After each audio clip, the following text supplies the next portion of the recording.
जय राम. श्रीराम जय Ram. 3 August. भगवंताशी एकरूप झाल्यावर सर्व आनंदच आहे. भक्त झाल्यावर माणूस ज्या आनंदात असतो तो आनंद वर्णन करून समजणार नाही. जिथे दुःखच नाही तिथे आनंद हा शब्द तरी सांगायला कोण असणार. अनन्य भक्त व्हावे आणि तो आनंद पाहावा. भक्ताला सर्वच ठिकाणी आपण आहोत असे दिसते, म्हणजे सर्व चराचर वस्तू तो भगवत रूपच पाहत असतो. एखाद्या खोलीत सर्व बाजूंनी आरसे ठेवलेले असले तर कुठेही पाहिले तर आपल्याला काय दिसेल? आपल्याला स्वतःशिवाय दुसरे काही दिसणार नाही. म्हणजे सर्व ठिकाणी एकभाव झाला, तिथे दुःखाचे कारणच नाही. जिथे सर्वच आनंद असतो त्याप्रमाणे भक्त भगवंताशी एकरूप झाला, तिथे आनंदाशिवाय दुसरे काय असणार? जे याप्रमाणे जगात वावरतात ते आपल्या आनंदात राहूनही इतर लोकांप्रमाणे वागत असतात. तुकारामांनी अशा स्थितीत राहून लोकांना सन्मार्ग दाखवला. समर्थांनी ती स्थिती सांभाळून सर्व जगाचा व्यवहार केला आणि इतर लोकांना आपल्या पदाला नेले. आपण कधी त्या आनंदाकडे जाण्याचा मार्ग पाहिलेला नाही. म्हणून ज्यांनी तो आनंद पाहिला आहे आणि जे सदैव त्या आनंदातच राहतात त्यांच्या सांगण्याप्रमाणे वागणे हेच श्रेयस्कर आहे. म्हणजेच गुरु आज्ञेप्रमाणे वागावे.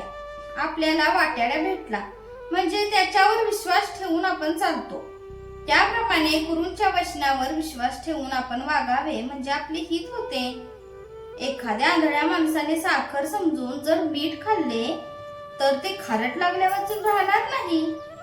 त्याप्रमाणे आनंद मिळेल या कल्पनेने आपण विषयाची संगत धरली, पण त्यापासून दुःखच प्राप्त झाले.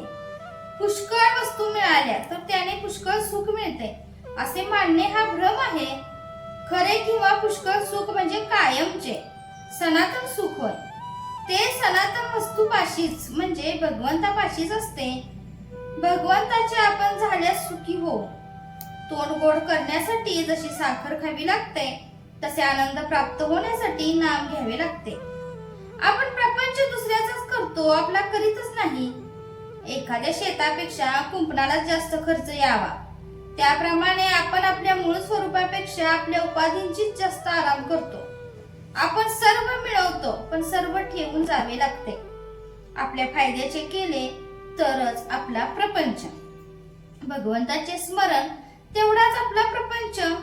आपण आई बापांवर, नवरा बायकोवर, मुलांवर, नातेवाईकांवर, शेजाऱ्या पाजाऱ्यांवर सुखासाठी अवलंबून राहिलो तर सुखी होणार नाही. आपले दुःख किंवा यातना जर कोणी नाहीशा करीत नाही तर मग दुसरा कोणी आपल्याला सुख देईल ही कल्पना कशी खरी ठरेल? जय जय रघुवीर समर्थ. आजचे बोधवाक्य. परमात्म्याचा आनंद अखंड मिळावा, मी त्याचा व्हावे ही दृष्टी ठेवून नामस्मरण करावे.